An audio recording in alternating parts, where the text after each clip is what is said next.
Watermelons, a refreshing summer treat, and a delicious snack. But what if I told you that this tasty treat had the potential to start a war?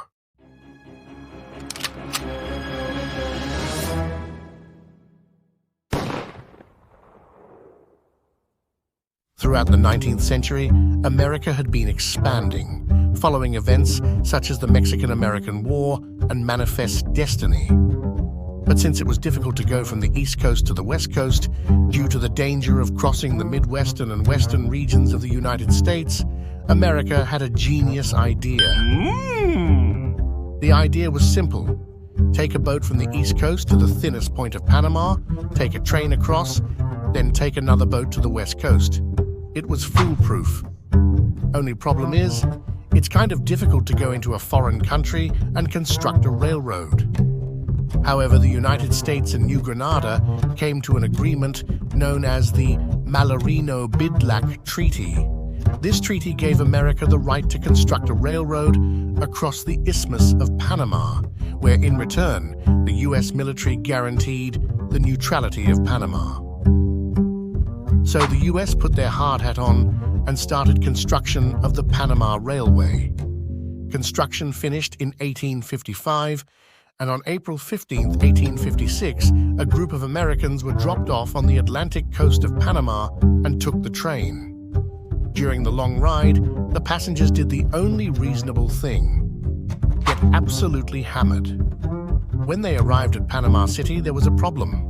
There is no place in Panama City for boats to dock, so they had to anchor at nearby islands. However, in order to get to said islands, the passengers had to take a ferry, which could only operate at high tide. Seeing as it was low tide, they had a bit of a wait, and a few of the travelers decided to explore the local city and see the sights. They came across a bar and did the only rational thing: get even more drunk. So after a few hours of drinking as much alcohol as they could, the small group of Americans came across a fruit vendor. Jack Oliver, one of the Americans in the group, took a piece of watermelon from the vendor and ate it in front of his face, refusing to pay. The vendor, a man named Jose Manuel Luna, confronted Oliver. However, he forgot that Americans are armed at all times, and Oliver pulled out his trusty revolver, aiming it at the vendor. Luna, acting in self-defense, pulls out a knife on the American, with a crowd starting to form around the group and tensions at an all-time high. One of the members of Oliver's group decides to pay the 5 cents. However, it was too late, as a man named Miguel Habrahan dashed from the crowd, attacking Jack, taking his weapon and running off. After this incident, the locals took up arms, attacking anybody who they thought were Americans. Initial fighting was mainly focused on Americans and American-owned businesses, and after a few hours, the violence slowly came to an end. Except it didn't, and a second outburst of rioting started, which was primarily focused on the railroad. However, this time, the locals had an unlikely ally: the police. Their original purpose was to stop the rioting.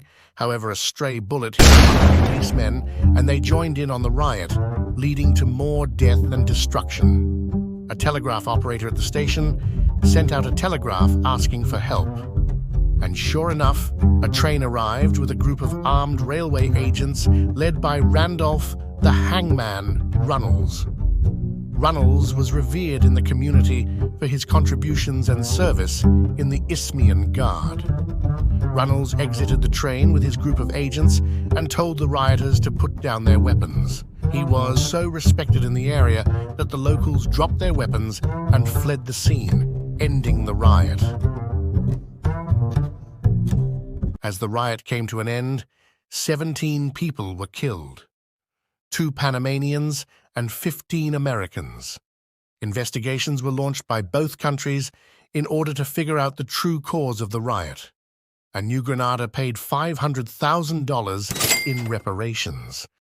All because some Americans decided to not pay for a 5-cent slice of watermelon.